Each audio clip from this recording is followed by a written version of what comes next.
Voilà Fabrice, nous sommes dans cette jolie petite ville de Saint-Gildas-de-Rhuys, au bord de l'océan.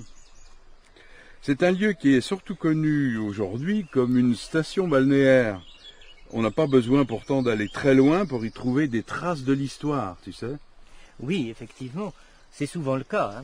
Nous traversons des lieux qui ne nous paraissent pas particulièrement remarquables, mais pour en parler, c'est tout autre nous apprenons que des événements importants. On va dire que la conscience, c'est ce que nous retrouvons le matin en nous éveillant. C'est donc, comme tu le dis, c'est notre manière de percevoir les choses, le monde, et nous-mêmes dans ce monde, notre vie intérieure, etc.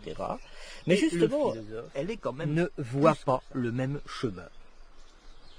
Et pourtant, chacun croit que sa conscience, alors ici en l'occurrence la perception, chacun croit que sa conscience lui livre une image objective du réel, du Morbihan, simplement parce qu'il le perçoit. Il nous mène tout droit dans un village emblématique du patrimoine littéraire morbihanais, breton et même national. Et oui, nous arrivons à Sarzeau, Fabrice.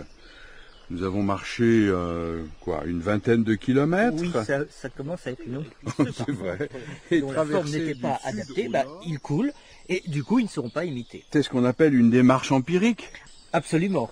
Mais il y a une autre dimension derrière ce formidable travail. C'est-à-dire que Bergson remarque qu'il y a une parenté entre la mystique et le travail. Alors nous étions tout à l'heure à Saint-Gildas avec ces moines tournés vers Dieu, et nous avons remarqué la fascination de l'homme pour l'océan et son mystère métaphysique. Voilà Fabrice, nous arrivons au château de Sussigno. Bon, alors tel que nous le voyons là, il a été en fait reconstruit. Bon, en respectant les plans d'origine. Moi je trouve ça troublant. Un château entièrement reconstruit, d'ailleurs, peut-il prétendre avoir la même authenticité qu'un vrai château fort du Moyen-Âge? Effectivement, c'est un problème. Ça, c'est un problème classique, on peut dire, depuis la Renaissance. Un objet est-il encore le même alors que toutes ses parties ont été remplacées? Par exemple, une montre dont on aurait successivement changé les rouages, les aiguilles, les ressorts et même le boîtier. On aurait remplacé tout ça par des pièces identiques. Eh bien, la montre serait-elle encore la même montre?